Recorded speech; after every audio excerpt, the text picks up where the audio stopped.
मित्रों, सुरक्षा पर कभी, खास करके राष्ट्रीय सुरक्षा पर कभी ओछी सियासत नहीं होनी चाहिए. There should never be politics played on an issue as grave as security of the nation and parliamentary security. पर कुछ लोगों का राजनीतिक चरित्र, कुछ लोगों का राजनीतिक डीएनए ही इस प्रकार का है कि उनके मन में राष्ट्र नीति के ऊपर भी ओछी राजनीति, सुरक्षा के ऊपर भी ओछी और कमस्तर सियासत करने की मंशा होती है. 13 दिसंबर को जो घटना पार्लियामेंट परिसर में घटी, पार्लियामेंट के भीतर घटी, उसका एक स्वर से खंडन होना चाहिए. हम सभी लोग इसे मानने में कोई संकोच नहीं करेंगे कि वो अति दुर्भाग्यपूर्ण घटना थी. There should be no problem in accepting and acknowledging that the incident of 13th of December within Parliament was an unfortunate one, and there must be no compunctions in any of our minds to resonate in one voice and condemn that incident without ifs and buts. Speaker जो कि custodian होते हैं, अभिरक्षक होते हैं, अभिभावक होते हैं parliament के, पार्लियामेंट सेक्रेटेरिएट के, पार्लियामेंट परिसर के, वो एडमिनिस्ट्रेटिवली भी उनको देखते हैं उन चीजों को, और कॉन्स्टिट्यूशनली भी वो कस्टोडियन और गार्डियन माने जाते हैं पूरे पार्लियामेंट परिसर के. उन्होंने उसी समय पर एक वक्तव्य जारी किया. उसी समय पर उन्होंने उच्च स्तरीय जांच के आदेश दिए. उसी समय पर उन्होंने तमाम जो विपक्ष के नेताओं के जो फ्लोर लीडर्स हैं, पार्टियों के फ्लोर लीडर्स हैं, उनको न्योता दिया कि वो आकर अपने अपने सुझाव रखें.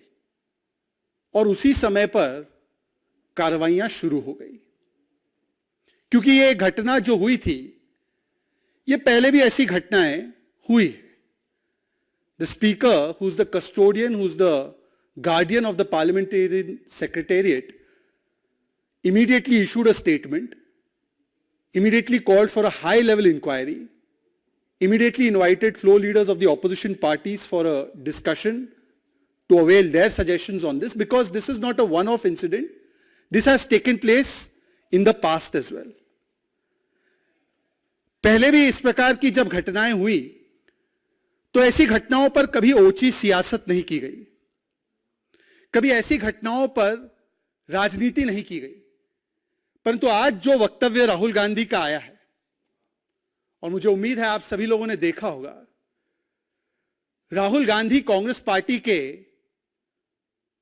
हमेशा से युवा रहने वाले अपरिपक्व नेता यह कहते हैं कि घटना हुई तो हुई, पर इस घटना का मुख्य कारण जो है वो देश में बेरोजगारी है और देश में महंगाई है, इसलिए इस प्रकार की घटना हुई है. Rahul Gandhi comes out and shamefully justifies what has happened on 13th of December by saying that this kind of incident has taken place because there is unemployment and price rise in the country. Rahul Gandhi ji, आपको हुआ क्या है?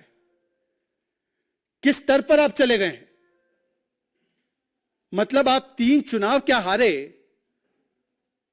आप इस प्रकार के तर्क और कुतर्क देंगे एक ऐसी घटना पर जिसका केवल एक ही मकसद था कि पार्लियामेंट को, देश के सर्वोच्च लोकतंत्र के मंदिर को किसी प्रकार से आतंकित किया जाए, और उसको भी जायज ठहराने का काम आज कांग्रेस पार्टी की तरफ से हो रहा है. The Congress party today is trying to indulge in this kind of chicanery to come out and justify what has happened inside Parliament on 13th of December. This is the most shameful and ridiculous parallel that could have been drawn. Rahul Gandhi, आज सवाल यह बनता है कि इस प्रकार का सुरक्षा कवच आप क्यों दे रहे हैं?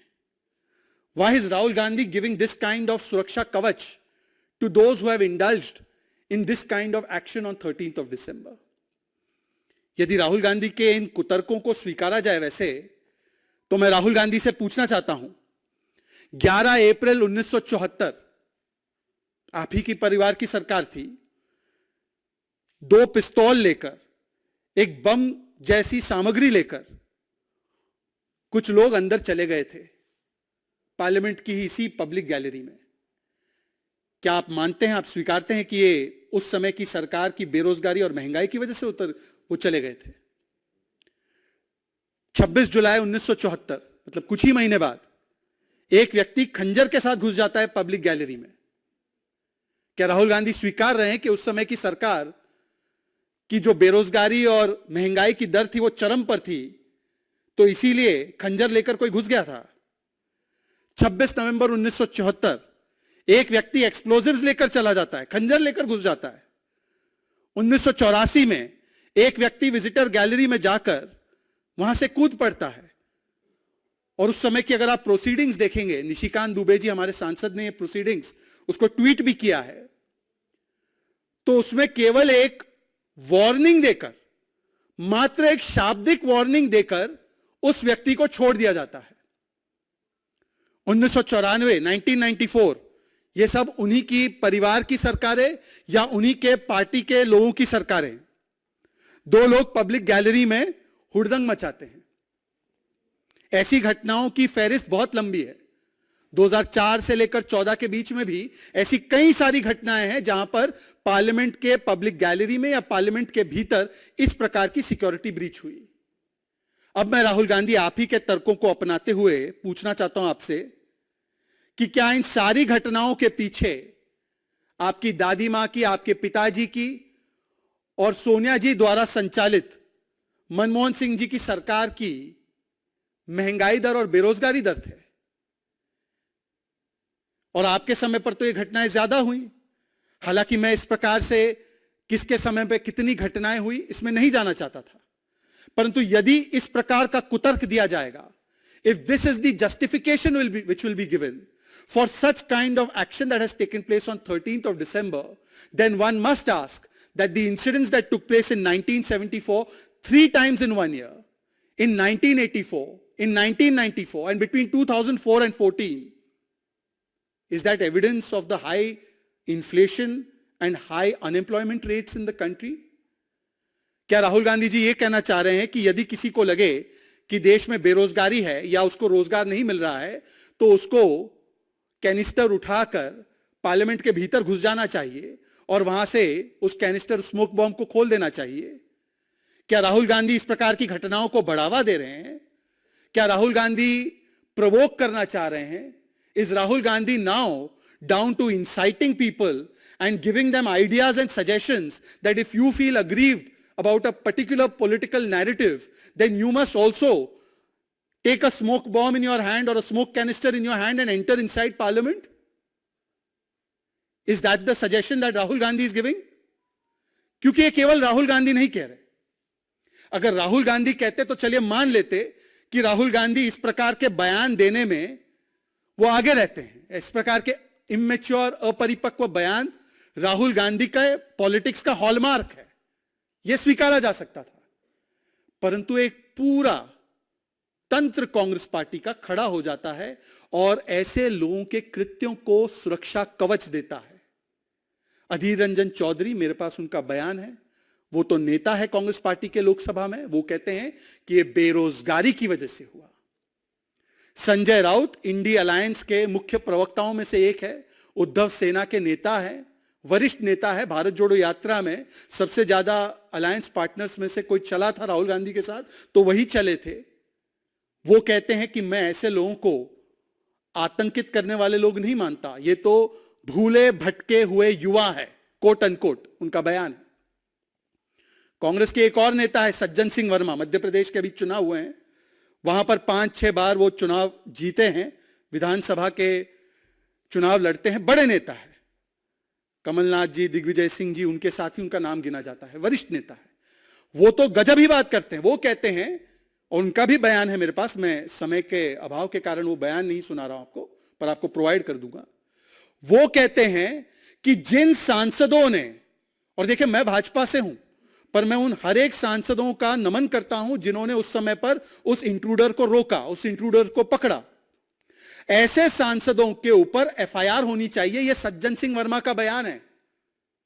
मतलब कांग्रेस पार्टी क्या चाहती है कि मलूक नागर जी, हनुमान बेनीवाल जी और उन्हीं के सांसद औजला जी, कोटक जी, इन सब पर एफआईआर हो जाए क्योंकि उन्होंने पार्लियामेंट की ब्रीच करने वाले इंट्रूडर को पकड़ लिया।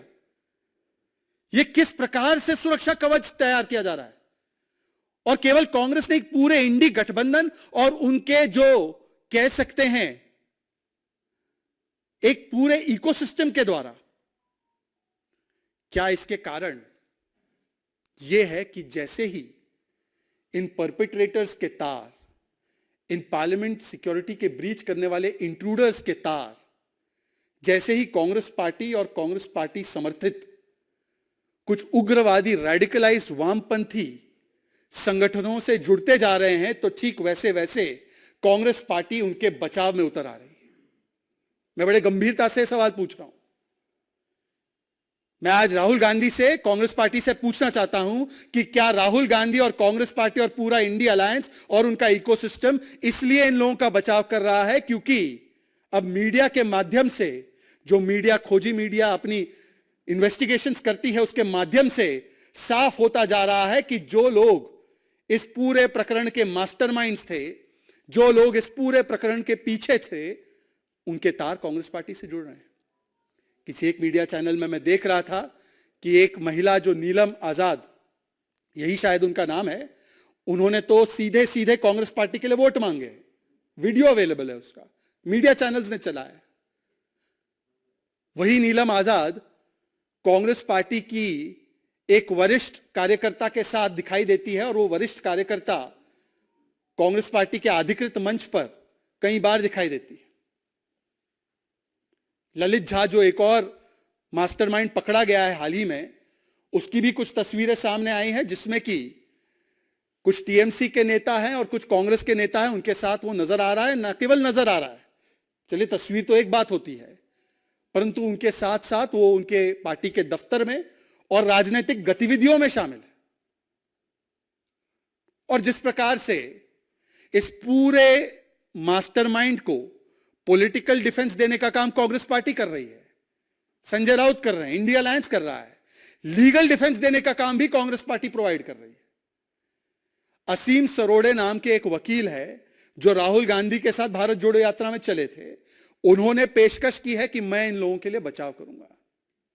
असीम सरोड़े, अगर आप थोड़ा सा रिसर्च कर लेंगे तो वो वही वकील है जो उद्धव सेना के लिए एक आध मैटर में अपीयर भी हुए थे। ये रिश्ता क्या कहलाता है राहुल गांधी जी? ये क्या रिश्ता है आपका इनके साथ? क्या इसी रिश्ते के कारण कांग्रेस पार्टी और उसका इकोसिस्टम आज जिस प्रकार से ओछी सियासत भी कर रहा है, जस्टिफाई भी कर रहा है इनके एक्शंस को भूले भटके नौजवानों की किए गए कृत्य बता रहा है, या इनके नेता कह रहे हैं कि ये तो बेरोजगारी की वजह से इस प्रकार की घटना को अंजाम दे रहे थे? तो आज कांग्रेस पार्टी और पूरे इंडी गठबंधन से मेरा सवाल है कि ये रिश्ता क्या कहलाता है इन अपराधियों के साथ? और कांग्रेस पार्टी हमेशा ऐसे तत्वों के साथ क्यों खड़ी हो जाती है? देखिए, 13 दिसंबर की डेट पर ये पार्लियामेंट ब्रीच हुआ 2023 में। इनके ब्रीच करने वाले इंट्रूडर्स के साथ कांग्रेस पार्टी खड़ी, और 13 दिसंबर 2001 में जिसने पार्लियामेंट में हमला किया अफजल गुरु, उसके साथ भी कांग्रेस पार्टी खड़ी थी। क्या राहुल गांधी नहीं गए थे जेएनयू और उन लोगों के साथ नहीं खड़े रहे जिन्होंने कहा था भारत तेरे टुकड़े होंगे इंशाल्लाह इंशाल्लाह, अफजल हम शर्मिंदा है, तेरे कातिल जिंदा है? तो राहुल गांधी जी और कांग्रेस पार्टी, चाहे 13 दिसंबर 2001 का मास्टरमाइंड हो अफजल गुरु, या 13 दिसंबर 2023 का मास्टरमाइंड हो, इन सभी लोगों के लिए आपका दिल क्यों पसीजता है? इन सभी लोगों के लिए कांग्रेस पार्टी सबसे पहले आकर सुरक्षा कवच क्यों प्रदान करती है? इन सभी लोगों के लिए आकर कांग्रेस पार्टी और उसका इकोसिस्टम बचाव की मुद्रा में क्यों आ जाता है? Why is it that whether it is 13 December 2001 and its mastermind Afzal Guru, for whom Rahul Gandhi had gone to JNU and stood with those people who chanted the slogans Bharat Tere Tukde Honge Inshallah Inshallah, or whether it is the masterminds of 13 December 2023, the Congress party and its leadership is constantly in support of such elements. ये रिश्ता क्या कहलाता है? और ये रिश्ता क्या कहलाता है इंडी गठबंधन से भी पूछना जरूरी है, क्योंकि मित्रों मैं आपके सामने एक और प्रमाण पेश करना चाहता हूं। इसी नेक्सस का, इसी तार का, इसी कनेक्शन का। मैं महाराष्ट्र से आता हूं। ये तो चलिए इन लोगों ने इस घटना को अंजाम दिया, इस पे जांच हो रही है, इनके ऊपर सख्त से सख्त, गंभीर से गंभीर प्रोविजंस ऑफ लॉ अप्लाई किए गए हैं, यूएपीए के सख्त कानून को अप्लाई किया गया है इन पे। जिस प्रकार से महाराष्ट्र में ये नेता है, आप जरा इसको देखिएगा, ये उद्धव सेना के नासिक के प्रमुख नेता है सुधाकर बड़गुजर। ये सुधाकर बड़गुजर नेता है, इंडी अलायंस के ही नेता है। अब तो इनका जन्मों जन्मों का रिश्ता बन चुका है कांग्रेस और उद्धव सेना का। ये नेता जो है, इनकी वीडियो सामने आई है कि ये पार्टी कर रहे हैं, नाच गाना कर रहे हैं एक कन्विक्टेड 1993 बॉम्ब ब्लास्ट में शामिल व्यक्ति के साथ, सलीम शेख उर्फ सलीम कुत्ता। यह वीडियो है, यह फोटोग्राफ्स है जो सामने आ चुकी है कि सलीम शेख उर्फ सलीम कुत्ता के साथ उद्धव सेना और इंडी अलायंस के वरिष्ठ नेता सुधाकर बड़गुजर नाच रहे हैं, पार्टी कर रहे हैं। तो मतलब आप देखिए 2001 के मास्टरमाइंड के साथ, 2023 के मास्टरमाइंड के साथ और 1993 बम ब्लास्ट के मास्टरमाइंड के साथ अगर कोई खड़ा है तो वो इंडी अलायंस के लोग खड़े हैं। इसमें हमारी महाराष्ट्र की सरकार और वहां पे उप मुख्यमंत्री देवेंद्र फडणवीस जी ने ऑलरेडी एसआईटी की जांच गठित कर दी है और इसमें तो हम दूध का दूध पानी का पानी करवा कर रहेंगे। पर मेरा सवाल आज उद्धव सेना से भी है, मेरा सवाल आज उद्धव ठाकरे से भी है। क्या सोच रहे होंगे स्वर्गीय बाला साहेब ठाकरे जी? पार्लियामेंट के भीतर कोई इस प्रकार से घुस जाता है और आपके मुख्य प्रवक्ता नेता संजय राउत उनको भूले भटके नौजवान कहते हैं। आपके नासिक के प्रमुख नेता सलीम शेख के साथ पार्टी करते हैं, उसका स्वागत करते हैं, उसका सत्कार करते हैं और उद्धव ठाकरे जी आप देखते रहते हैं। यह ऐसी कौन सी मजबूरी है वोट बैंक की कि इस प्रकार के तत्वों को भी आप लोग सुरक्षा कवच देते हैं? सवाल यह भी बनता है कि वो कौन से ऐसे मुद्दे हैं दरअसल जिससे कांग्रेस ध्यान भटकाना चाहती है। वो कौन से ऐसे विषय है जिस पर कांग्रेस पार्टी चर्चा नहीं चाहती है, इसीलिए इस प्रकार के घटनाक्रम पर भी ओछी सियासत करने पर उतर आई है कांग्रेस। और मैं बड़े जिम्मेदारी से कहना चाहता हूं, आज एक हास्यास्पद घटना घटी है कांग्रेस के दफ्तर में। इन्होंने एक नया कैंपेन शुरू किया है, डोनेशन फॉर देश। आपने सुना होगा, डोनेशन फॉर देश। 60 साल लूट फ्रॉम देश करते करते आज कैंपेन ये चला रहे डोनेशन फ्रॉम देश। मतलब कि 60 वर्षों तक जीप स्कैम से लेकर अगस्ता वेस्टलैंड स्कैम तक, नेशनल हेरल्ड स्कैम तक आपने देश की पाई पाई लूटी, लाखों करोड़ों रुपए का गबन किया, लूट फ्रॉम देश किया और आज आप कैंपेन चला रहे हो डोनेशन फ्रॉम देश। उसी देश से डोनेशन मांग रहे हो जिसको आपने लूटा।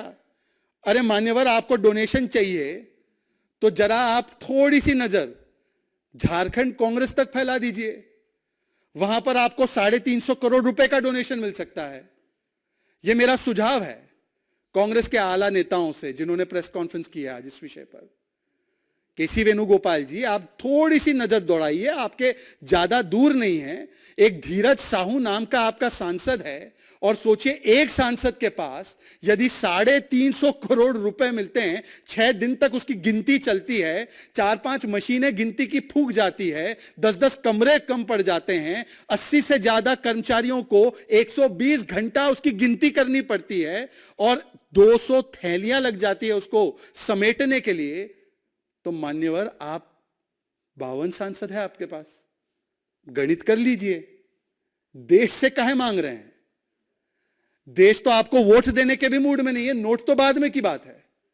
जब देश के लोग 3 राज्य के चुनाव में वोट नहीं दे पा रहे हैं आपको, तो आपको नोट कहां से देंगे? और नोट लेना है तो पहले तो यह समझाइए कि ये नोट जो धीरज साहू के घर से और ठिकानों से बरामद हुए, वो नोट किसके थे? वो भी तो नोट कहीं ना कहीं कांग्रेस पार्टी के ही तो नोट है ना, वही पैसे मंगवा लीजिए। देश पर काहे आप बर्डन डालते हैं? ध्यान इससे भटकाना है। पिछले कुछ दिनों से इसकी चर्चा खत्म हो जाए कि किस प्रकार से अनपैरेलल्ड करप्शन, अप्रत्याशित भ्रष्टाचार करने का काम कांग्रेस पार्टी ने किया है, इस पर कोई सवाल ना पूछा जाए। यह सवाल ना पूछा जाए कि किस प्रकार से कांग्रेस पार्टी इतनी मेहरबान होती है कि जो व्यक्ति एक नहीं दो दो बार लोकसभा चुनाव हारता है। धीरज साहू 2 बार लोकसभा चुनाव हारे। धीरज साहू के कुल मिलाकर 5 भाई हैं। सबसे बड़े वाले भाई को भी कांग्रेस पार्टी ने लोकसभा भेजा। उसके बाद एक और भाई है, उनको भी कांग्रेस पार्टी ने कई चुनाव लड़वा दिए। और धीरज साहू को तो 2 बार लोकसभा हारने पर बार बार राज्यसभा भेजने का काम कांग्रेस पार्टी ने किया। और कांग्रेस पार्टी के जयराम रमेश कहते हैं कि इनके पैसों के बारे में हमें क्यों पूछते हो, हम क्यों इनकी गारंटी ले? अपने सांसदों की गारंटी लेने को तैयार नहीं है। देश के लोगों को ये गारंटी दे रहे हैं। अपने सांसद की गारंटी लीजिए जयराम रमेश जी, सुप्रिया श्रीनेत जी, केसी वेणुगोपाल जी, जरा तो उनकी गारंटी लेने का काम कीजिए। एफिडेविट में मान्यवर ने लिखा था कि मेरी कुल एसेट्स 34 करोड़ है। मान्यवर ने लिखा था मेरी कुल आय, वार्षिक आय 1 करोड़ रुपए है। 1 करोड़ की आय वाले व्यक्ति के पास 350 करोड़ रुपए मिलते हैं, परंतु कांग्रेस पार्टी कहती है हम इनकी गारंटी क्यों ले? और इस पूरे प्रकरण से ध्यान भटकाने के लिए, किसी प्रकार से इन बातों को दबा दिया जाए, इसके लिए कांग्रेस पार्टी एक पूरा का पूरा षड्यंत्र के तहत एक सुनियोजित ढंग से इस पर सियासत करती है, इस घटनाक्रम पर सियासत करती है और एक भी सवाल का जवाब नहीं देती है कि कांग्रेस का पूरा इकोसिस्टम इन लोगों को मासूम बेरोजगार बच्चे बताने पर क्यों उतावला है। वैसे कांग्रेस से यह अपेक्षित भी है। इन्होंने तो अफजल गुरु को हालात का मारा, याकूब मेमन को बेचारा, और क्या क्या आतंकवाद के पैरवी करते हुए 26/11 को ये पाकिस्तान ने नहीं, ये हिंदुओं ने किया था, ये आरएसएस की साजिश थी। इस प्रकार के कुतर्क देने का काम यदि किसी ने किया है तो ये कांग्रेस पार्टी ने ही किया है। इसीलिए आज सवाल कांग्रेस पार्टी है कि ऐसी कौन सी बात छिपाना चाह रहे थे जिसकी वजह से आप इस प्रकार की सियासत पर उतर आए, पार्लियामेंट की सिक्योरिटी को लेकर भी। क्या आप जवाब देंगे कि क्या रिश्ता है आपका इन लोगों के साथ? क्या आप जवाब देंगे कि धीरज साहू से ध्यान भटकाने के लिए इस प्रकार के घटनाक्रम को आप सियासी रंग दे रहे हैं? इस प्रकार के घटनाक्रम करने वाले लोगों को आप सियासी संरक्षण दे रहे हैं? मित्रों, एक और ऐसी घटना है जिससे कांग्रेस पार्टी ध्यान भटकाना चाहती है और वो घटना बेलगावी में हुई, कर्नाटका में। मित्रों, कांग्रेस पार्टी का एक मॉडल बन चुका है। राजस्थान में क्योंकि अभी चुनाव हुए हैं और वहां पर चुनाव खत्म हुए, तो आपको पता है कि मुख्य मुद्दा अगर कोई रहा तो राजस्थान में महिला सुरक्षा, और जिस प्रकार से महिलाओं के साथ 5 वर्षों में अशोक गहलोत की सरकार के तहत महिलाओं के साथ उत्पीड़न हुआ, और खास करके शोषित, वंचित, पीड़ित समाज से आने वाली महिलाएं हो, चाहे वो आदिवासी हो, चाहे वो दलित महिलाएं हो, उनके ऊपर जो घटनाएं घटी, वो घटनाओं को देखकर राजस्थान की सरकार को बाहर का रास्ता दिखा दिया गया। आज वही मॉडल महिला असुरक्षा का, महिला उत्पीड़न का आज कर्नाटका में भी देखने मिल रहा है कि हाई कोर्ट को कहना पड़ रहा है, और मैं कोट कर रहा हूं हाई कोर्ट को, this incident shocks our conscience. यह घटना हमारी अंतरात्मा को झंझोर देती है। ऐसी घटनाक्रम द्रौपदी जी के साथ भी नहीं, द्रौपदी जी के चीरहरण के सामने भी यह घटना और शर्मनाक मालूम होती है। This is more heinous than the incident that has taken place with Draupadi ji. एक महिला जो पीड़ित, शोषित, वंचित समाज से आती है, उसको निर्वस्त्र करके, उसको सेक्सुअली असॉल्ट करके, उसको इलेक्ट्रिक पोल से बांधकर पीट दिया जाता है, और कर्नाटका की सरकार तब तक कुछ नहीं करती जब तक कि विपक्ष के रूप में भारतीय जनता पार्टी और वहां पर हाईकोर्ट संज्ञान नहीं लेता। आज सवाल यह बनता है कि भारतीय जनता पार्टी की वरिष्ठ महिला नेत्रियों की एक फैक्ट फाइंडिंग टीम तो वहां पहुंच गई है। प्रियंका वाड्रा जी, आप कब जाएंगी? When will Priyanka Vadra speak out और speak up about the Belgavi incident that has taken place and has shocked and shamed the entire nation. The High Court has come down heavily on this. The High Court has said that such an incident shames the conscience. The High Court has said that even Draupadi's Cheer Haran was less heinous than this act. Priyanka Vadra ji, what stops you from tweeting about this and asking Siddaramaiah government any question? आप राजस्थान में भी केवल सियासी पर्यटक और केवल tourist बनकर रणथंबोर गई, किसी पीड़िता के पास नहीं पहुंची। करौली में, भीलवाड़ा में, आज कम से कम इस महिला के पास पहुंचेगी। भारतीय जनता पार्टी की वरिष्ठ फैक्ट फाइंडिंग टीम जो है वो उनके पास है, उनके साथ है, और इस पूरे घटनाक्रम के पीछे जो जो बातें हैं वो हमारी नेत्रियां आपके सामने जरूर साझा करेगी। परंतु आज सवाल राहुल गांधी और प्रियंका वाड्रा के मौन पर है, और क्या इसी मुद्दे से और धीरज साहू के मुद्दे से ध्यान भटकाने के लिए ही इस पूरे घटनाक्रम को अंजाम दिया गया, जिससे कि इन लोगों को सुरक्षा कवच भी दिया जाए और इस पूरे मामले पर ओछी सियासत किया जाए? इस सवाल को मैं आपके सामने रखना चाहता हूं। एक खबर आप लोगों के माध्यम से बिहार से भी आई है।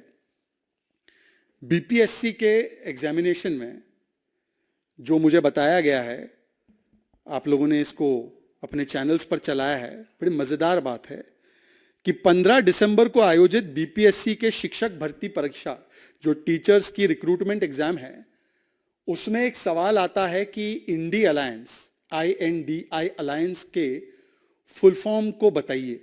ये उन लोगों से, उन अभ्यर्थियों से पूछा जा रहा है जो लोग इस एग्जामिनेशन के लिए अपियर कर रहे हैं, उनसे ये पूछा जा रहा है। मजेदार बात है कि टीवी के अलावा और ऐसे पेपर्स के अलावा इंडी गठबंधन कहीं दिख नहीं रहा। जब इंडी गठबंधन का ये नाम तय हुआ था, इंडी अलायंस, तब भी आप में से कुछ वरिष्ठ पत्रकारों ने उनके वरिष्ठ नेताओं को पूछा भी था कि ये INDI अलायंस का फुल फॉर्म जरा बताइए। तो एक डेमोक्रेटिक बोल रहा था, कोई डिप्लोमेटिक बोल रहा था, कोई डेवलपमेंटल बोल रहा था। इस प्रकार के भी कंफ्यूजिंग स्टेटमेंट्स उन्हीं के नेताओं से आए कि उनके नेताओं को भी पता नहीं था कि ये INDI क्या है। हिंदी में तो उन्होंने वैसे कुछ बनाया ही नहीं था, केवल इंग्लिश में ही कहकर छोड़ दिया था उन्होंने। सवाल ये बनता है कि शिक्षा का सियासीकरण किया जाएगा। पहले शिक्षा का सांप्रदायिकरण किया गया कि हिंदुओं के जो त्योहार है उनकी छुट्टियों को रद्द कर दिया जाए, खत्म कर दिया जाए। मतलब किस प्रकार से शिक्षा में सांप्रदायिक एलिमेंट लाना, छुट्टियों को भी हिंदू मुस्लिम के चश्मे से देखकर हिंदुओं के पर्वों की छुट्टियां काट देना, और अब सांप्रदायिक एंगल लाते लाते सियासी एंगल भी शिक्षा में।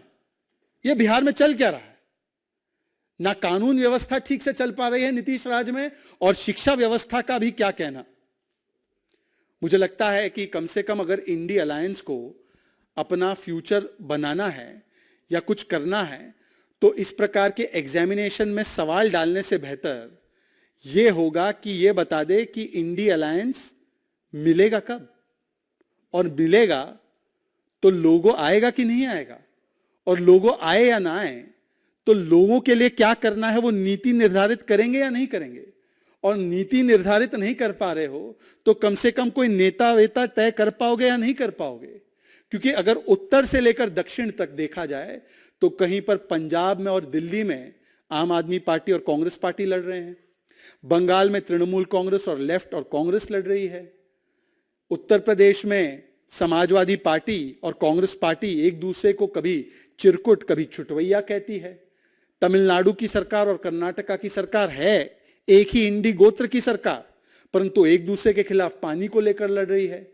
उससे और दक्षिण में जाइए तो केरल में, वहां पर लेफ्ट के नेता कहते हैं कि राहुल गांधी वायनाड से ना लड़े, वहां पर कभी पिनराई विजयन जी की बेटी को भ्रष्टाचारी कह लेते हैं कांग्रेस वाले, कभी उनके ऊपर सवाल उठाते हैं सबरीमाला और बाकी चीजों पर लेकर, और कभी वहां के नेता पिनराई विजयन कांग्रेस को सांप्रदायिक घोषित कर देते हैं।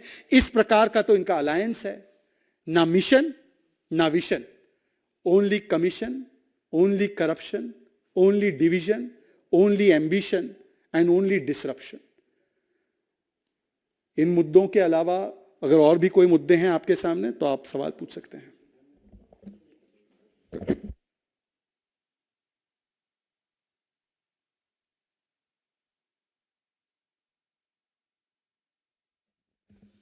धन्यवाद आपके इस पॉजिटिव रिस्पॉन्स के लिए।